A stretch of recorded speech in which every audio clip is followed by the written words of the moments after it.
Welcome to another powerhouse episode of Shedding the Corporate Bitch, where we challenge conventional leadership and unlock breakthrough success. Today, we're diving into the Leadership Disruptors Playbook, the game-changing approach that turns chaos into opportunity and builds high-performing teams like never before. Our guest is Ted Santos, CEO of Turnaround Investment Partners, known for his radical strategies that help leaders break through limitations and transforms company culture. Ted's approach flips the script on leadership, teaching you how to move from being a problem solver to a problem creator, intentionally fostering challenges that spark innovation and drive explosive growth. In this episode, Ted will walk you through how to master the breakthrough mindset and embrace disruption as a strategic advantage. As well, the art of intentionally creating challenges that ignite innovation. And lastly, leadership strategies to scale the impossible without breaking your company. If you're ready to disrupt the status quo, lead boldly, and achieve what others deem impossible, then this episode is for you. Welcome to Shedding the Corporate Bitch, the podcast that transforms today's managers into tomorrow's powerhouse leaders. Your host, Bernadette Boas, executive coach and author, brings you into a world where the corporate grind meets personal growth and success in each and every episode. With more than 25 years in corporate trenches, Bernadette's own journey from being dismissed as a tyrant boss to becoming a sought-after leadership coach and speaker illustrates the very essence of transformation that she now inspires in others with her tips, strategies, and stories. So, if you're ready to shed the bitches of fear and insecurity, ditch the imposter syndrome, and step into the role of the powerhouse leader you were born to be, this podcast is for you. Let's do this.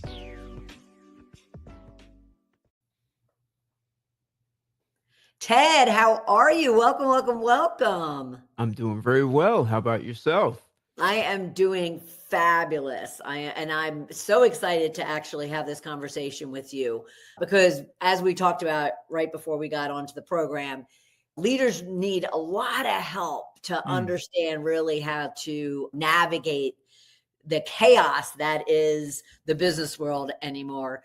But before we get into our subject for today, I'd love our listeners and our viewers to really get to know our guests personally. So could you share Sure. a little bit about Ted? Sure. So I have had some things happen in my life that shaped me in a way that I would have never imagined it would have shaped me. So these were things that occurred, and the way they benefited me, I had never really shared it because I didn't distinguish them as something that would, one, interest people, and two, misfortune can sometimes be your fortune. And well, one of the ways that helps me explain to people what did happen, our author Malcolm Gladwell, he wrote a book called David and Goliath.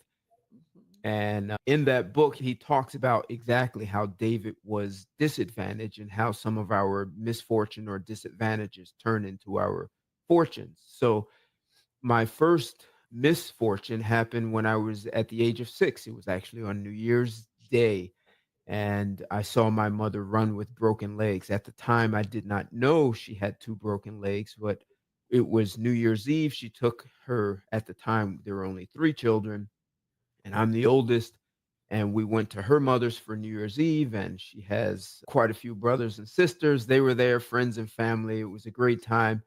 And my father, he did not join us. So we go, we're leaving. I don't know, maybe it's 4, 5, 6 in the morning. It's all I know is it's dark and I'm sleepy. So I'm in the front, myself and my siblings are on the front seat because my mother dropped her brother and his wife off at their house. And she said, ah, 15-minute drive, I'll leave them. I won't wake them up. So we sat there and then bang, I wake up and the car is wrapped around a tree.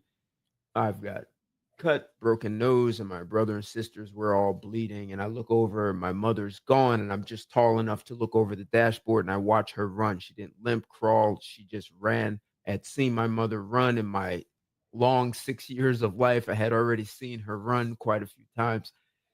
And then my father comes down in no time, and he and his cousin carry us out. And we go to the hospital, and I hear my mother had two broken legs, broken arm, Ouch. and I'm now my life has changed forever because I saw her run like normal. In my mind, I'm thinking human beings have a capacity and we don't know how to get to it. So I am going to understand whatever that is and learn how to pull it out on purpose so that you don't have to be in such an extreme circumstance. So at 9, I start literally researching human behavior so I can understand how human beings and the mind and people work. At 11, I start exercising, push ups, sit ups. I want to build this nice cut up body. And when I hit high school, I'm 5'6". I'm dunking basketballs. I don't like basketball. I ran track and played football, but in football, I played on the defensive line, which as defensive nose guard, technically that should be the biggest guy on the field. And I weighed 143 pounds at 5'6". And I was a starting defensive nose guard, and I did a great job in that position. So my mother's broken legs gave me this advantage because even when I trained for track and football, I had this mindset, and I couldn't tell people this is that I was training to run with broken legs. I was training to have that kind of mindset and performance. So if people were to ask me, why do you train so hard? I would not have been able to express that then. Fast forward, I'm 21. There are now 4 children, and I lose both parents in one day. And now I am the head of the family. Wow. And so there's still that running with broken legs. And now I'll go to Malcolm Gladwell's book. In his book, he talks about how people who lose parents around the age of 20 tend to be really good leaders because they learn to lead in chaos. They learn lots of things about leadership. So I learned how to coach my sisters who were 12 and 16. My brother was 19. He had full ride football scholarship. So I take him off to college. And my sisters, I need 12 and 16-year-old girls to do things. It's not that they don't know how to do them. They don't even know they don't know how to do these Right. things. Right. So I asked them to do things knowing they would fail. And instead of telling them how to do it, I became Socrates and I would ask them questions and they go do it. They fail, they come back. I ask more questions. They fail, they come back and until they would learn how to figure it out. And then over time, they develop a new capacity for solving problems. And I could ask them to do it and they would figure out on their own how to solve it. And when I was then as a manager, chief operating officer, I found myself doing the same thing. How do you coach people up to do things they don't know how to do or to solve problems so that they don't come to me to solve problems, at least for the normal day to day, no matter how chaotic. And one of the things that I read in Malcolm Gladwell's book, David and Goliath, the people who lost parents at that age, they said when they were running companies that were in chaos, they said, I have seen more chaos than this, so I can work it through. That is beautiful. Beautiful. Sorry you had to go through that, but on the flip side, what a wonderful takeaway. What a wonderful growth experience and opportunity for yourself. Mm, That's absolutely fabulous. And it kind of is a great segue into what we were going to talk about in regards to the leadership disruptors playbook. Because the one thing that you talk about is the fact that leaders have to be really good, not only problem solvers, but you talk about that you also want them to be problem creators and create challenges and disrupt things. So could you help us understand how that plays into the way a leader can really excel in their role? sure. Disrupt your if you're the CEO, either disrupt your organization or your competition will. And when they disrupt you, you may go out of business or it will be expensive to play catch up. So if you're the CEO, If you are not intentionally creating problems for your organization to solve, you should be fired or retrained immediately. And if we look at John F. Kennedy, when he said, before the end of the decade, we will send a man to the moon, that was an example of him creating this new possibility, this new future that no one knew how to do. And it disrupted whatever the normal trajectory was for the United States, that altered it.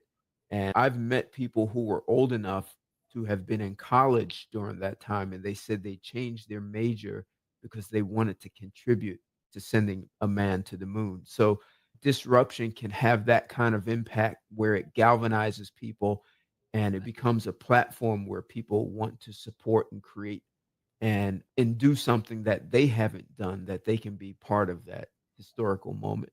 Nice. Now, using that premise of really creating problems, let's take it down from the CEO into even the middle managers to senior leaders who also need to have that mindset, that need to bring in that disruption. Give us some examples of what you've seen and experienced, even in the work that you've done, that they can then relate to, saying, oh, okay, now I understand what I should be doing on a day in, day out basis. So if you look at it tactically, and it doesn't matter if you are middle management, supervisor, or senior, one of the things that I've seen be very effective is, first, your direct reports. You need to understand, almost like an inventory, their intellectual capital, like what their skills and competencies are. Mhm. And everyone, like what I'm saying to you, I had transferable skills. So I transferred skills from, my parents' death to running an organization. Everyone has some transferable skill that they value, and it may not be being leveraged in a corporation. Love So as a leader, it's your job to, like, know people. And so me starting to research human, behavior at 9 gave me a huge advantage of knowing people. And one of the things that I've seen leaders do that's effective is ask your people to do things they don't know how to do and be okay with them failing. But it's something that's sort of tangential, something that moves them in a direction that they normally wouldn't. And it's a way of mining untapped skills and competencies in your people. and there's endless things that could be worked on, right? Because Absolutely. I can imagine somebody sitting there going, well, I don't know what I could give them or what that problem is. So that's where creativity comes in. Well, the simplest way is delegating. So, you as a leader, there are things on your plate. And if you were to delegate one thing to a direct report that they normally don't do, you would be surprised what it does to your relationship. One, it sends a message that I trust you. Two, you'll have to coach them up and help them become better. And this makes them more valuable to the organization, more valuable to you. And you have a much better collaborative relationship with your direct report, and you'll be surprised that they're happy to take it on, and they in turn may have to delegate to one of their direct reports, right? So Mhm. it has almost like this trickle down effect, so you Right, delegate, they delegate, that person delegates, so everyone in the organization, in your division or team, is becoming better, which right. allows you to take on bigger things. So as you delegate, that allows you to go create problems for yourself, to go learn something. So if you're a middle manager, maybe being able to read financial statements really effectively and then be able to create budgets for your division and being able to take that to your direct report, I mean, to your leading up to your boss, and say, hey, these are the things that I'm working on. I've never created a budget, I'm doing that now, can you help me? So instead of you waiting for them to delegate something to you, go to them, kind of creating a problem for your boss to coach you up. but it Right. allows you to become more valuable to your boss and to the organization. I have to tell you, I was considered a problem creator throughout my career. From the very I think it was my parents, and I always went looking for something that was broken that needed to be fixed. And that's how I got promoted and Mm, leveraged and leveled up sure.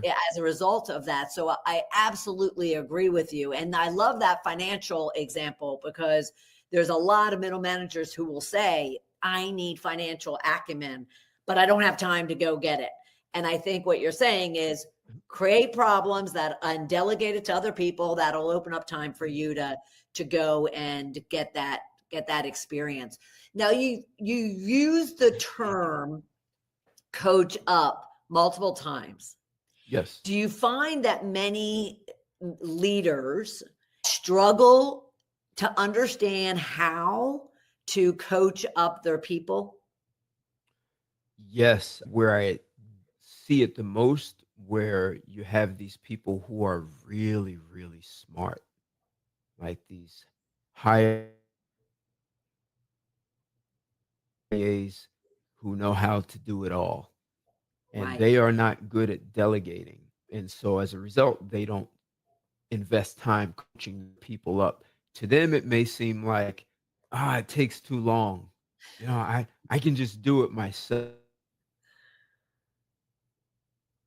for themselves, which is as their company grows or their division grows, they have to hire a whole new crew of direct reports because the people under them haven't grown with the organization or the division. Right. And so now they are frustrated. It's like, oh, my people have all these limits. But part of your job as a leader is to actually bring more out of people than they know how to bring out of themselves. The Tom Watson Jr., the son of the founder of IBM, he in the 1960s, he said, we're going to go into the business of mainframe computers. Really? Yes. That's going to be our breakthrough. And this is your budget and this is the time you have. And they went over time and they went over budget. He said, I will allocate more money and you have more time. And they went over that time and they went over that budget. And he said, we're going to do this. But so as you can see, this is a problem. It's a problem for the people. They don't know how to do it. We've never done it. And now we're burning more cash than we allocated and we burn through time. And he said, well, more money, more time. And eventually they did. And that put IBM on the map Big, as a, yeah, as right, really big. big.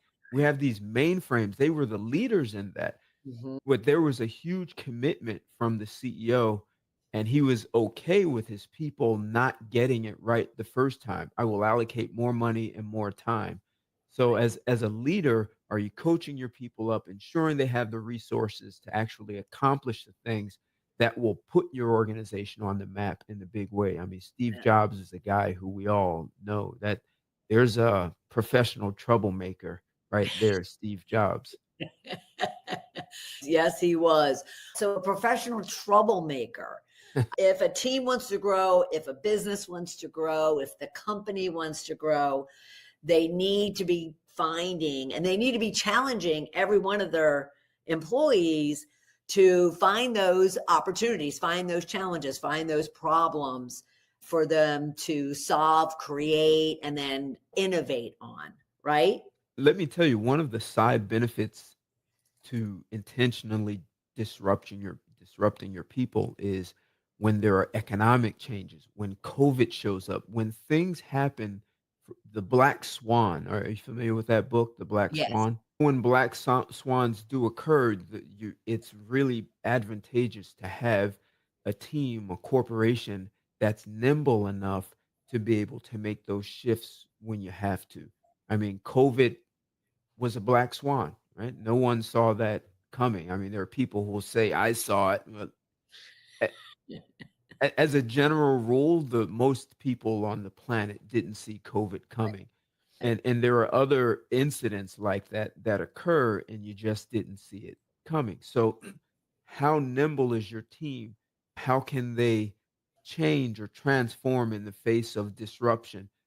Disruption happens. So if your people are trained to be disrupted, when other disruptions happen, they're not thrown off. It's almost like Navy SEALs are trained to deal with chaos and disruption. Right. So, how do you train your people without putting them through Navy SEAL training to be more effective?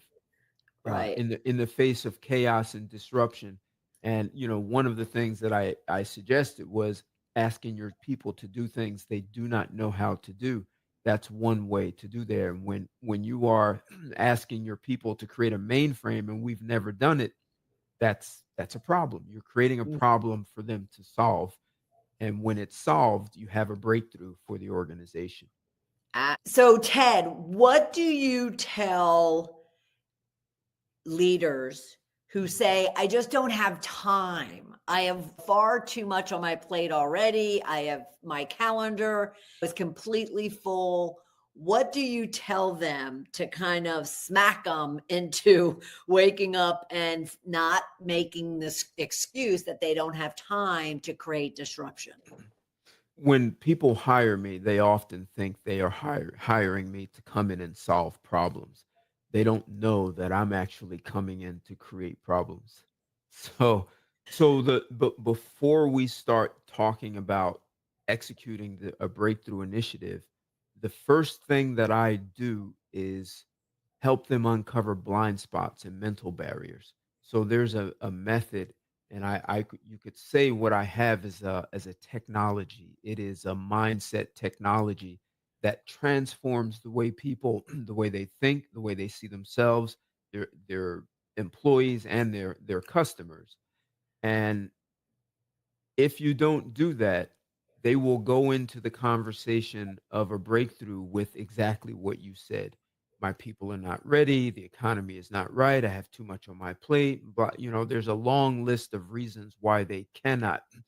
But when you disrupt the preconceived notions they have about self, the world, customers, what innovation is possible, that frees them up. So you help people unlearn the things that you said so that they can pursue things that may have been right in front of them and they just couldn't see it. Do you find them to be open to that or are they resistant to it? Um, I don't think I've ever met anyone who didn't have some resistance to it. The smarter you are, you there's so much you already know. I'll give you an example. I had a client, Wharton MBA, smart guy, played basketball at University North Carolina. I think it was the same college Michael Jordan attended. So he was an athlete and a Wharton MBA, really smart guy. Worked in one of the big brokerage houses in M&A and made a ton of money. And then one day decided to go out on his own. He was able to secure funding and he started doing a roll up. He wanted to buy companies in a certain industry, and he had purchased three companies already. And he said to me, he hired me in the month of February. And fast forward, we hit December. What he said to me was, I hired you to be a consultant who was going to confirm the things that I already knew.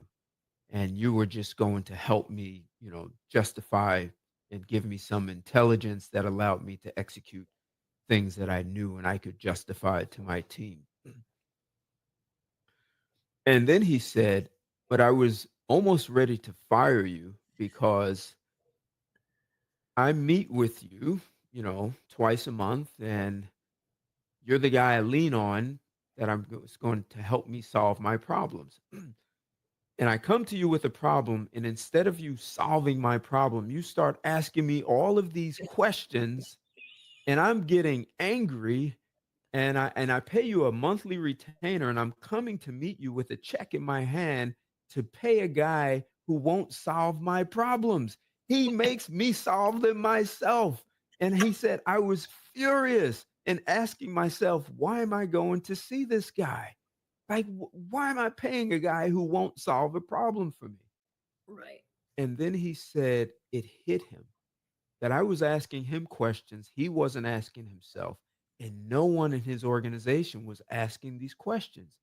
And he Mhm. said, my God, it's helping me see things that I normally do not see. And he said, so my plan was to fire you in December. And here we are in December, and there's no way I'm going to fire you. In fact, I have a problem today, and I know you're going to ask me a bunch of questions. So let's get started. Okay. Here's my problem. Hit me with your questions. So that's an example. Even currently, I have a client that says, I don't even know if you're asking a Socratic approach. You're asking questions.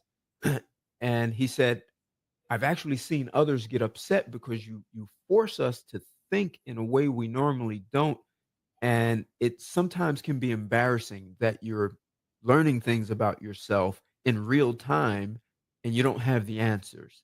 Right. So asking questions is one way, and you'll get resistance. But overall, in my methodology, it really helps people look at themselves and uncover things about themselves that they didn't even know they didn't know. Self-awareness is a beautiful thing, isn't I it? think this is even beyond self-awareness, because there are things you don't know about yourself that create the blind spots that have you be upset about questions, or have you tell your people, I don't have time for this. I just have to do it, like, I'm in a rush, or you have to be the smartest in the room. There are so many ways, and if you can't distinguish sort of the genesis of how you became that way, it just being aware of yourself is kind of not good enough, because you're only going to ask questions based on what you already know. That's a beautiful point. Awesome So point.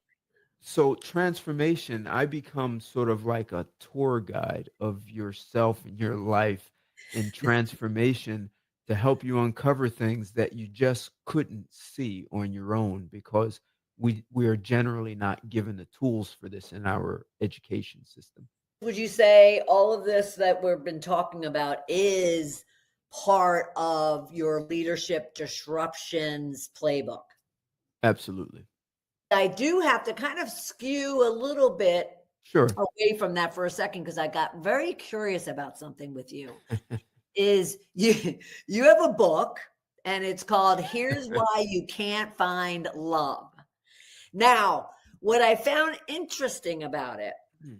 is when I looked into it, you bring business and personal relationship together when you describe it.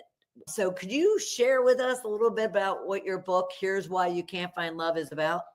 Sure. So I wrote the book because, for one, divorce rate is over 50%, and that can't be good for any society. Two, and here's where we connect it to business.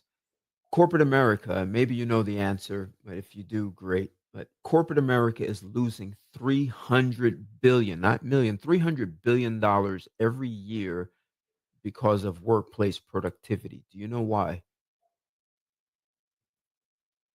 Absenteeism, loneliness from their people. Those are actually good, but I'll whittle it down to one word: divorce. Wow. So what they have found is, people going through divorce, their workplace productivity drops by 50 to 75%.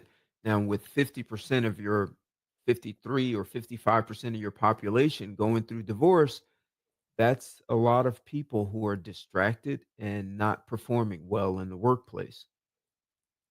That's a problem. Mhm. And $300 billion loss, we're pretending like it doesn't exist. It's like this invisible hand sucking, really, revenue out of a company. And so when your people are not productive, you just tend to get rid of people. You start laying people off, and you don't lay off the people going through divorce. You just let randomly lay off people. And it's something that's just not discussed. We are pretending like it's not happening. So it's like we're rushing to have these great corporations that are innovative and they're growing, and we're slitting our wrist at the same time. Oof, oof. And so here's why you can't find love. It leans on what type of concepts or ideas? The things that I'm talking about, uncovering blind spots, transforming mindset, I infused that into a book about a on a topic that most people can understand and relate to. Most people have had some intimate relationship in their life. So it's a common ground, but I infuse my business advisory coaching into something that is common. So it shows that it's transferable. So it applies in the workplace and it applies into your personal life. Lo If you could learn many of these skills that make you more effective at work, like conflict resolution. So when your leader creates a problem for you to solve, one of the things it does is it puts people in conflict with themselves. Hey, look, we've never done this. I don't know how. And now the ultimate conflict is, if we go in this direction, I may be not very competent in this. So maybe I'm no longer relevant in the workplace. I could lose my job. However, if I sabotage this project, I get to stay and keep doing what I'm already good at.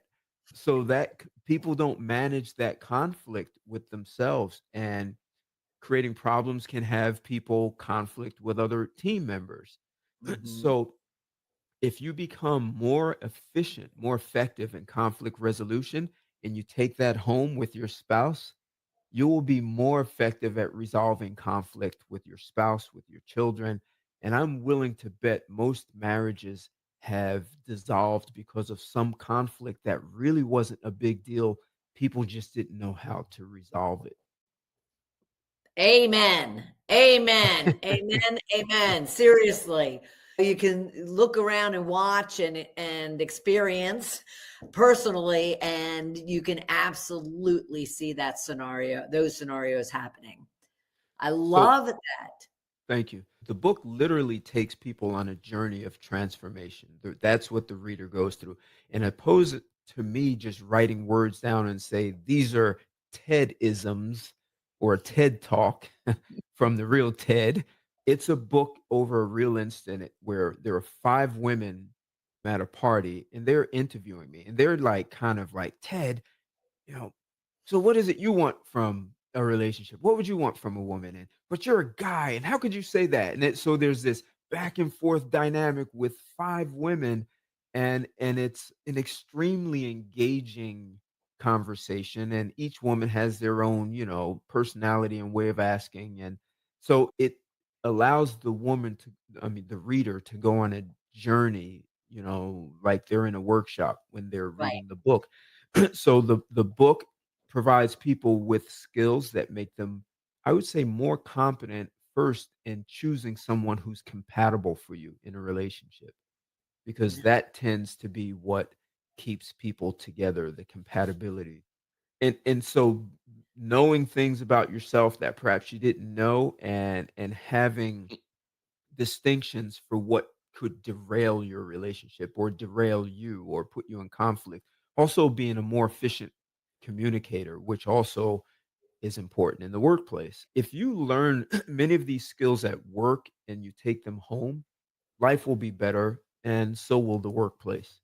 What would you say would be one thing you would want our leaders who are listening and watching to do, like right now, that can start getting them on the path of really becoming a disruptive leader? Many of these leaders already have this idea, this sort of legacy they'd like to leave behind, this thing they'd like to accomplish, except it's not the right time. My people are not ready. You kind of have that, most people. And so the question is, what would be a breakthrough for you and your team or your enterprise? And second is delegate two things so that you can now dedicate time to that breakthrough initiative. Strategically delegate one thing to one person, another thing to another, and coach them up and understand why you are delegating this to them and how it supports the growth in their career.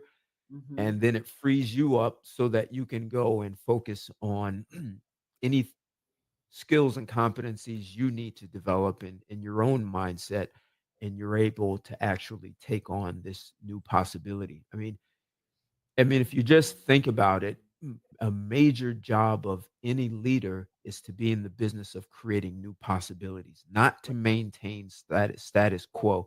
If you are there and you are just maintaining your company, you're headed for obsolescence. You just don't know it yet, or you're in denial.